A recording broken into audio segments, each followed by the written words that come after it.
TV.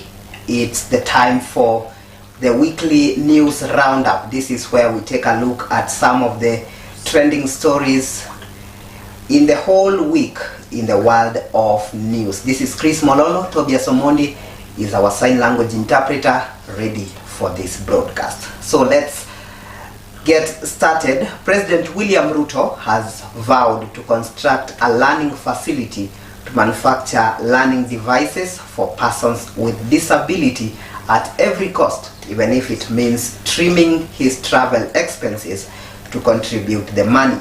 Speaking while flagging off vehicles from the Ministry of Education officers at the Kenya Institute of Special Education, KISE, in Kasarani, President Ruto said education is a necessity in the development of a nation, stating that learners with special needs ought to be included and allowed to make significant contributions to the nation's growth. Listen.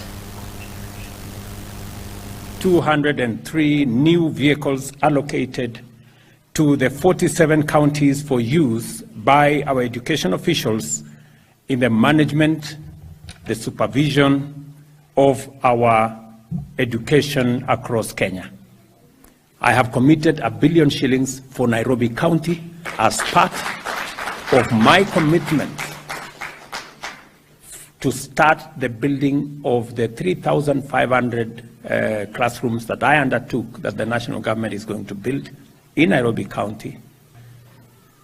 We need to manufacture more devices to support the children with special needs.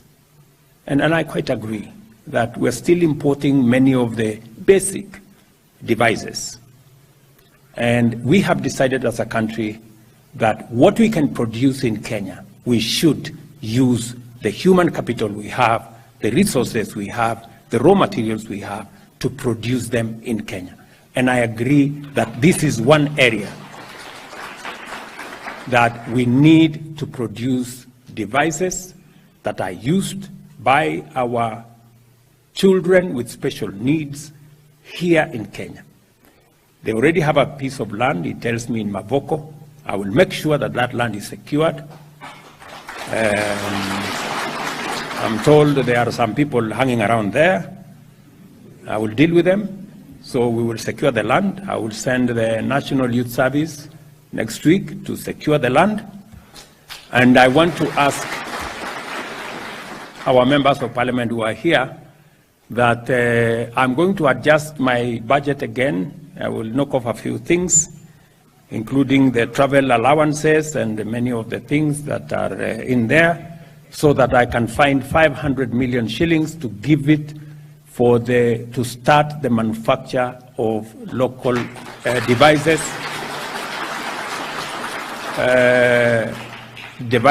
that will assist in learning by our children with special needs.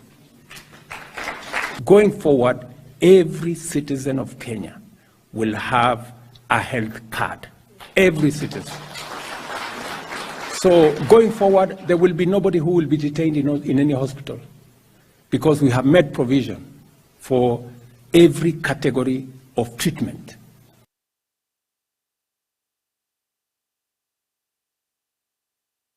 Right, Ruto stated those words on Thursday, and the nice thing if he would fulfill this promise, because most of the special needs or the devices for persons with disabilities are quite expensive, and we just hope this promise is fulfilled to help our learners.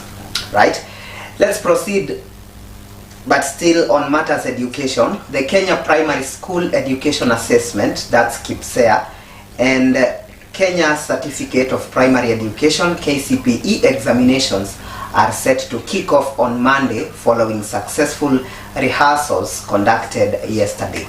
About 1.4 million candidates are set to sit for KCPE and a further 1.28 million expected to sit for KPSEA.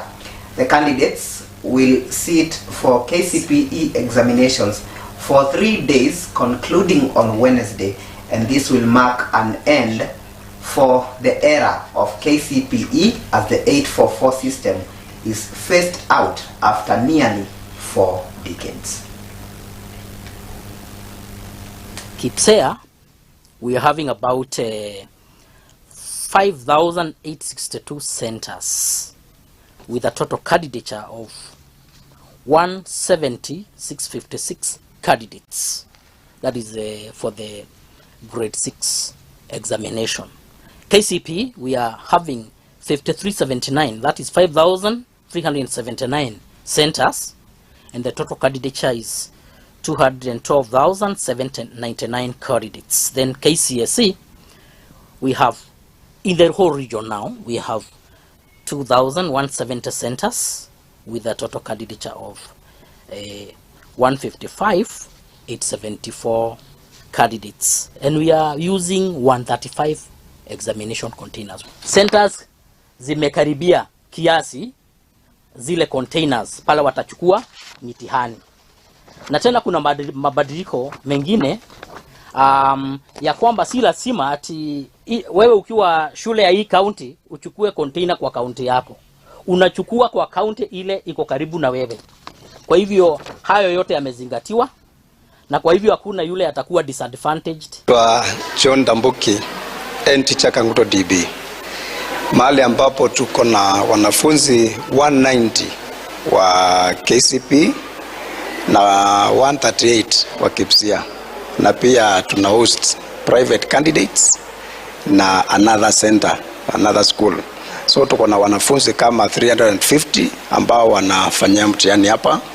Nashukuru sana sababu wanafunzi wetu wote wako tayari kufanya mtihani. Tumewaandaa vilivyo na wamefanya revision ya kutosha na wote wako tayari kufanya mtihani. Kangundo, we have around 68 public schools wale ambao wanafanya mtihani, na hao teachers wote tumeongea, tulikuwa na mkutano na wanafunzi wote wako tayari kufanya mtihani. Watoto wamejiandaa kabisa na kila kitu kiko shwari kabisa. Kile ambacho tuliongea sana na hasa kwa wazazi wetu wakati huu na msimu wa mvua ni watoto wetu wasiachiliwe, watoke nyumbani. Sasa wale watoto ambao wanapitia mahali ambapo kuna mito ambao labda imejaa maji, watoto wasiachiliwe peke yao, wakafuke mto wakiwa peke yao, walete wazazi waangalie mpaka walete watoto wafike shule wafanye mtihani wao sawa sawa.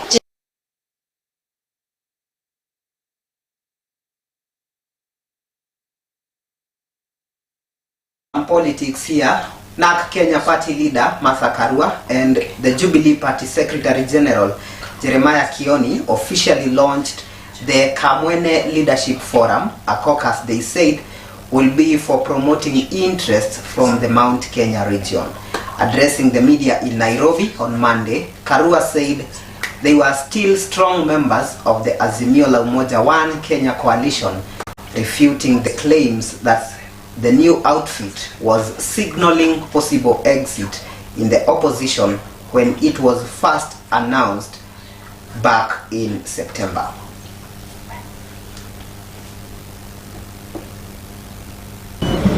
Of the people of the mountain. Basically 14 counties, mountain and diaspora. And it is for us to talk about our interests, political, economic, socio, cultural, spiritual, and also to unite us so that we solidify our voice, so that the voice of Kamwene becomes the voice of the mountain. And that's one of the resolutions today, that we consolidate our voice under Kamwene, so that when we speak, you will hear the mountain roar. You will do better at plenary, because plenary will reach certain resolutions binding on all of us, which will be in about an hour's time. What we are about, as a matter of fact, we should tell you, Nagikoyo, what we are about is the region, in the interest of the region. And just for clarity, politics is about interests. So those detractors who get edgy simply because the mountain is acting together, hakuna haja ya kufanya hivyo. Politics is about interest, and we, the people of the mountain, stand up in the Republic of Kenya to state our case. Thank you. There are clear indications of political, economic annihilation of this community. And it starts slowly. We ignored the very negative campaign that was unleashed to our people more than 4 or 5 years ago. And we thought that people will be able to differentiate between everything that is right and what is wrong. We are now paying dearly as a community. We have seen very punitive decisions taken by the current regime, and we cannot see any light at the end of the tunnel. It's for that reason that we have come together as people from the same region to think together and forge one common approach, both economically and politically.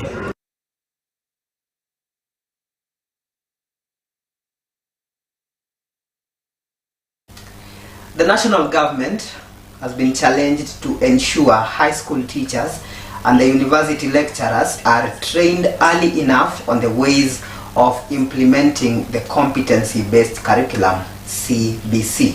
A university lecturer, Dr. Anne Kagunda, while gracing a graduation ceremony of grade 6 pupils at St. Thomas Academy in Maragua, noted that the last class 8 under the 844 system will be sitting their KCPE this year, adding that apart from efforts being directed to junior secondary, little is being done in the implementation of CBC in high school and universities. Dr. Kagunda, who is a lecturer at Moi University, also called upon universities and colleges to retool their lecturers with skills of training for the CBC. The lecturer also said universities and especially the Faculty of Education should be well equipped to train on CBC, observing that teachers implementing CBC in high schools will be trained in the faculty. Sometimes we are producing people who cannot even be able to fix a button once it's lost. They cannot be able to stitch a shirt, a dress. When in the house the power goes out because the fuse has burnt out. If nobody to help you, but these people should know how to put a fuse so that you can get power back. That is, do it yourself. They will now come to know how to do those things that causes a lot of inexperience. And we have trained very many doctors. The alumni, those who have done medicine, have said they'll come and give a free medical checkup. In fact, there are some of them are here, but there is no time. But next time, come prepared to have a free medical checkup.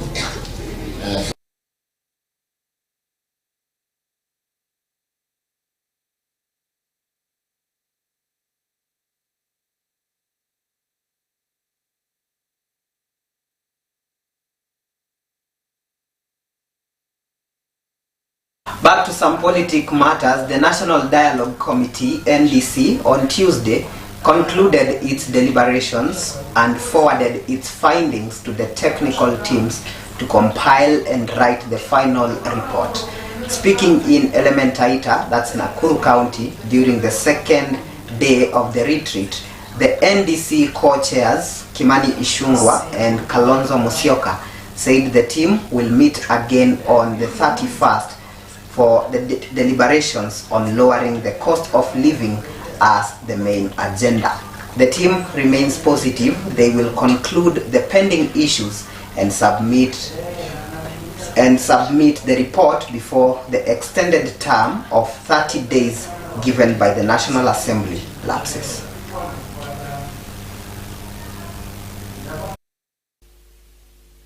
We have also discussed and agreed on issues pertaining to the fidelity to political parties and multi-party democracy. And we have now tasked our technical teams to begin drafting the instruments or bills that will actualize the areas of convergence that we have agreed on.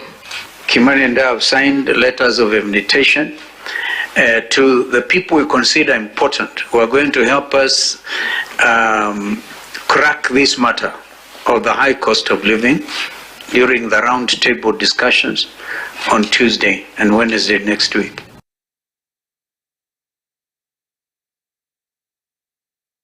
On that note, let's take a very short break. When we come back, we'll proceed with the remaining stories. Stay with us.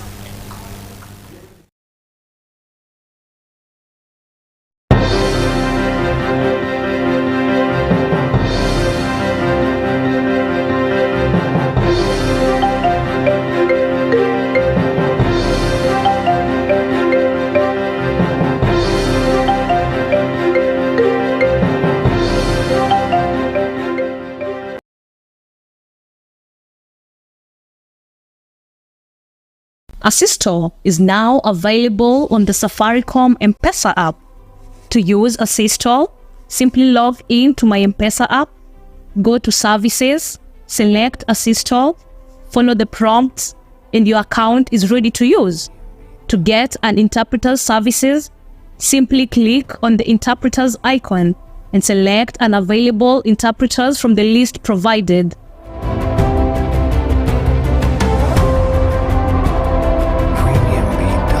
Assistor, sign language interpretation at your fingertips.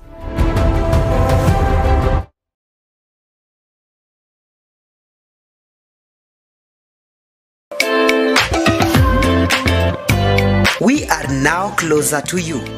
In our quest to reach you, we are in Mount Kenya region, Coast region, Western region, Nyanza region, Nairobi region, Eastern region, and Southern region on free-to-air platforms, Signet, GoTV, and StarTimes.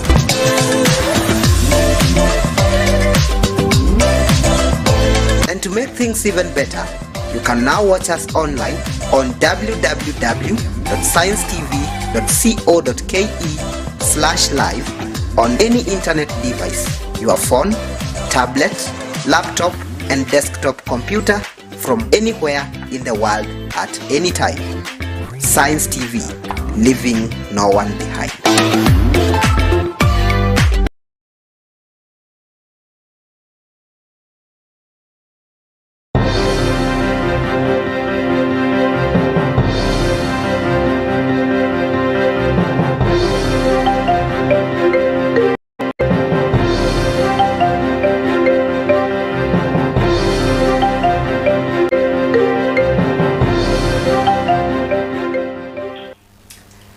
Welcome back.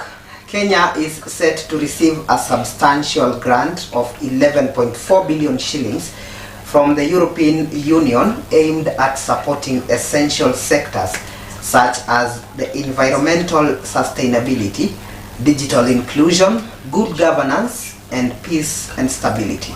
This agreement was officially signed in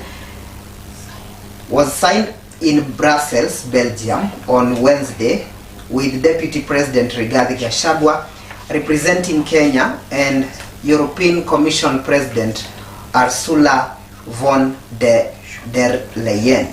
The allocated funds are expected to strengthen vital programs within Kenya's economy, fostering progress and development in key areas.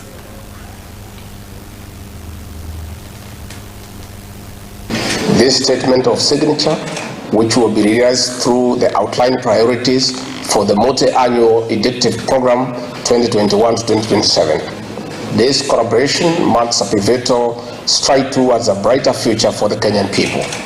As we implement the Global Gateway, we are confident that sustainable development, security, and prosperity will rightfully take center stage in our development cooperation narrative going forward. In other news, the High Court overturned the decision by the Communications Authority of Kenya, CA, that has censured 6 television stations for covering live demonstrations called by the Azimio chief Raila Odinga in March of this year. According to Justice John Chigiti, the decision by former Communications Authority Director General Ezra Chiloba was illegal because it violated Article 47 of the Kenyan Constitution. The article says where an administrative action is likely to adversely affect the rights of any person, then the administrator must give the person affected by the decision an opportunity to be heard. In a decision issued in March of this year, Chiloba stated that Citizen TV, NTV, K24, KBC, TV47 and Ebru Africa violated the programming code while covering the opposition demonstrations. Justice Chigiti ordered CA to review the programming code for Kenyan Broadcasting Services while also suspending his order for a year.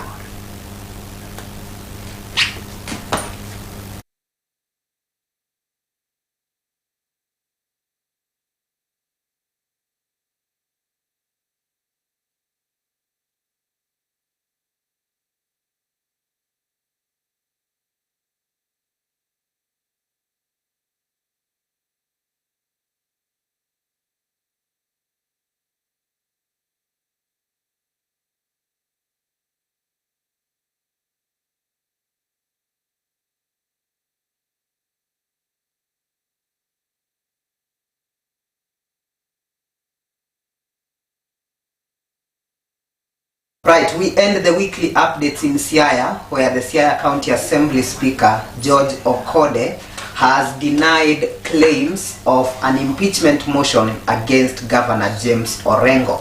Speaking to journalists on Thursday, Okode dismissed the allegations, saying he would have announced it publicly if there was an actual impeachment motion against Orengo. He emphasized that the Siaya members of County Assembly have a good working relationship with Orengo and that routine assembly meetings should not be misunderstood as sittings to plot the governor's impeachment.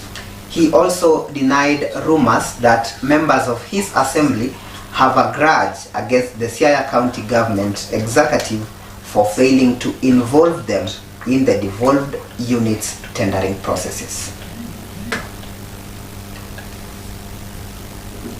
There is talk in the corridors that there is an impending impeachment motion against the governor of Siaya. And I put to you, these are leaders of the county assembly, that there is no such motion against the governor. And that should go out there that we don't have one. And if we will have one, we will let you know. We don't have the grounds. And we don't have. Secondly, we have a good working relationship with the governor. And that is what causes our meetings. We have several meetings that we've had before. And I've told you that even on Sunday we had a meeting. This Sunday we'll have a meeting.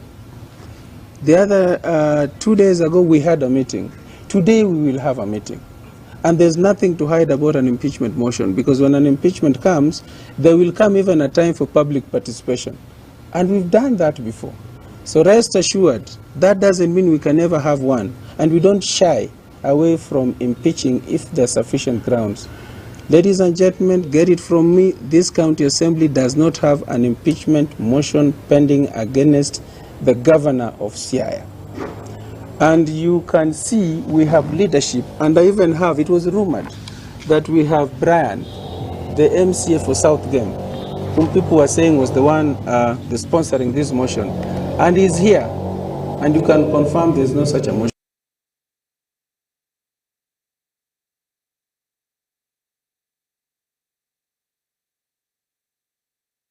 Well, and that's where we call it a wrap for this week's news roundup. Thank you so much for watching, but remember to join us at 7 p.m. I will be back here with Science TV Weekend Prime Edition, and we'll be giving you the stories that are making news today. This is Chris Mololo. Tobias Omondi has been our sign language interpreter. We hope to see you later, but it's goodbye for now.